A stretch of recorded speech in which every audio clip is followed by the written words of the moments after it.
Hello everyone, I'm Iron Phoenix and welcome to a talk about flat earthers, because this article popped up on my radar today actually, and it was an article written by the BBC on a rapper called B.o.b, or Bob as he shall be henceforth known as. And Bob is a flat earther. In fact, he believes that the planet is a disc. So there's no globe here, there is only a disc. And so we have our hub in the centre there, and we have our our land masses around it. And then this bit is a little bit unclear. Usually these disc earthers believe that there's either an ice wall preventing us from all falling off the edge, and maybe some kind of a dome situation as well. They're usually the more religious ones. He believes that there is the NASA service fleet that encompasses the entirety of the disc, to make sure that people don't fall off it. And those people who don't fall off it, it's unclear. It's unclear what they do with them. I mean, they're NASA. I don't know what the whole idea about it is. But anyway, there is this massive fleet. It doesn't go into an awful lot of details, like how on earth are you going to build a fleet that large without anyone noticing? How on earth are you going to employ all those people on that fleet to circle the globe without anyone noticing? Why are NASA doing it? That bit is very, very weird. I mean, NASA are more about the space agency. They're not really sailors. But anyway, let's just believe this for a moment. Let's just try and believe this for a moment. So this is what he believes anyway. Now, what he wants to do is he wants to kickstart a project that will send satellites into space to prove that it's a disk. So this is very much like the Andrew Wakefield of conspiracy theories, where a scientist is paid to provide evidence that something happens when something is administered. In the case of Wakefield, he was paid by an anti-vaxxer group to prove that vaccines caused autism in children, specifically the MMR vaccine that caused autism in children. This research is still doing damage today. There are still people out there who believe in a person who was paid to make the evidence, basically. And these people do believe an awful lot of random stuff. But for now, let's go back to our disk theory. So he wants to put a satellite into orbit and provide evidence that actually the world is flat. Now, there are a few issues with this. I think you can probably start to see, anybody who knows anything about gravity, for example. Because what's going to happen when your satellite gets high enough? Well, it's not orbiting. It's going up, so it's going to go straight back down again. All that he's going to prove is that actually gravity exists, and that if you're going to just fire a satellite straight up, then all that it's going to do is come straight back down again. It's got no speed, it's got no momentum, and it's going to have the full force of gravity upon it.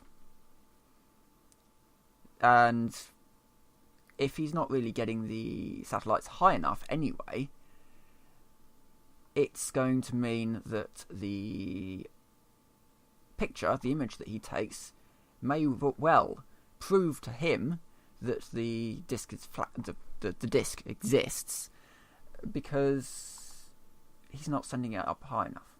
And if he does send it up high enough, you essentially have a ballistic missile when it comes down, because it's going to go straight up, and it's going to come straight back down again. This could be a small problem, and he may actually end up with some slight issues with permissions to do it, simply because an awful lot of what the satellite technicians do is ensure that satellites cannot become dangerous. So, let's just start a new page, shall we? So, why is this a thing? Well, we live on a globe. We know we live on a globe. The reason why we can't see a curve is because generally we're not up high enough. the planet is massive, and you can't see the curve simply by just even getting on a tall building. You do need to get up high, because it's a whole idea of perspective. I mean, to an ant, a basketball is flat, because an ant is very small, a basketball is quite large. It's that sort of same style of thing. I mean, an ant can't really perceive. It's not sentient in the way that humans are anyway, so it's not going to be thinking too much more about, is this ball round or is it flat? But as I said, a lot of this stuff is to do with perspective. So we know that we live on a globe. The same people anyway. And we know that we have a load of satellites that circle our planet every day. In fact, the International Space Station usually passes various points in Earth. I think it does a complete circle of Earth every 20 minutes, I believe. It's going pretty fast, all in all. But we have all these satellites up here circling the globe. There are actually 3 orbital paths that may not necessarily be talked about, but there are 3 orbital paths. There is the standard orbital path for the vast majority of satellites. Now, this is a band between, well, I don't know the heights, but there is a band at which most satellites, communication satellites and the like, follow. And it's very much like air traffic control, I guess. You are stating that these satellites will move in a certain pattern at a certain speed at a certain time, and they will just constantly rotate around the planet because they are moving fast enough that they're not affected by the gravitational pull. They are constantly missing being pulled down into the planet itself. Now, there is, as I said, there are 3 bands, so you also have a destruction path. Now, these are designed to be a very, very shallow orbit, but ultimately ending in the satellite's destruction. These are used for communication satellites that don't generally have RTGs. There is the second sort of orbital path. This one is a lot higher. This one is usually used for RTG disposal. So an RTG is a radioisotopic thermoelectric generator. You have inside pellets of plutonium. Now, obviously, if these canisters end up landing back on the planet, it may not be particularly healthy for people if it survives re-entry. The idea of this path is so that the satellite burns up on re-entry. So what they sometimes do on satellites that can have their RTG ejected, they might move them up to eject their RTG so that the RTGs can follow this path, and then move the satellites down into a destructive path. Or if they can't get rid of the RTGs for some reason, or it's a malfunctioning satellite, they're not completely satisfied that they can actually get it down, they might put it into an orbital path much higher up, so that it's out of the way of the normal satellites, but it's just putting it out of the way for the moment because it's too dangerous to move it into a destructive path for whatever reason.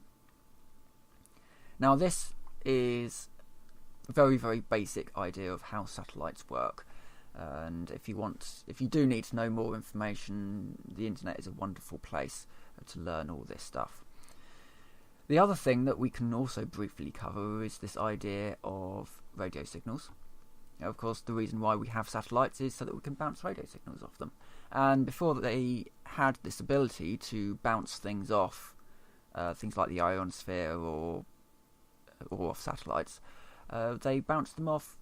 Well, they bounced them off meteor trails back in the 1950s till up to the 1970s. They were still using meteor trails. They were using the particles left by meteor trails to actually bounce radio signals off them. The idea being is that you don't have a physical object that can be hacked, so you can't. So security is a lot greater by just bouncing radio signals off meteors. So, yeah, this is a very, very brief reason why all this nonsense is ridiculous. And flat earthers, I understand why you might believe that the world is flat, because an awful lot of conspiracy theories are based on perception.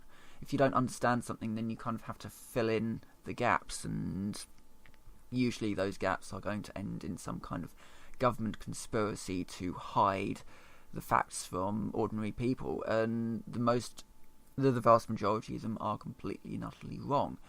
I think the only real ones that have popped up in recent years would be the 45-minute dossier, which was completely false. When the troops moved in to Iraq and removed Saddam Hussein from power, they found that no, he didn't have weapons of mass destruction. And the only weapons of mass destruction they did actually find in the end were buried in a pit. They would never have fired. They were left over from when he destroyed all of his chemical weapons back in the, 80s or something. And they were literally just missiles that had been dropped in a hole and buried, much in the same way that Britain destroyed all of its. I should just say, there we go. Got MS Paint for a reason. Destroyed all of its mustard gas stocks after World War II. I.e., they didn't really destroy them; they just dropped them in a pit and buried them. Much to the surprise of the people that found them a couple of decades later. But anyway, that's just a very brief overview as to this ridiculous nature of disk theory and flat earthers, and why satellites are going to be an interesting issue for Bob, because his disk, how does he expect the satellite to work? After all, there's no such thing as an orbit because it's a disk. So his plan to launch a satellite is going to have to get higher and higher and higher, and then, because of gravity, it's not going in an orbit here. Remember, because of gravity, it's going to come straight back down again, and there will be a little bit of wind resistance. However, it's going to impact the planet somewhere, and you just have to hope that it ends up in the sea, because if that thing comes down whole, then it's going to cause a fair amount of damage. It's going to cause the sort of damage that we saw in Russia, depending on the size of the satellite, of course, and depending on how much of it actually comes back down. You might get some broken windows, some sort of damage in general if it lands in a populated place. It's an absolutely terrible idea, and yeah, we'll see what happens ultimately, and I hope that he doesn't get the funding to do it, or at the very least he reads up a little bit on orbital mechanics and how to do it safely. But anyway, that's been my little video on flat earthers. I've been thinking about doing this sort of video a little bit more often, possibly with some more advanced graphics than MS Paint, and something along the lines of talking about bad ideas that have happened in the past. I don't know, let me know what you think, and for now I will say thank you very much for watching, and I will see you next time.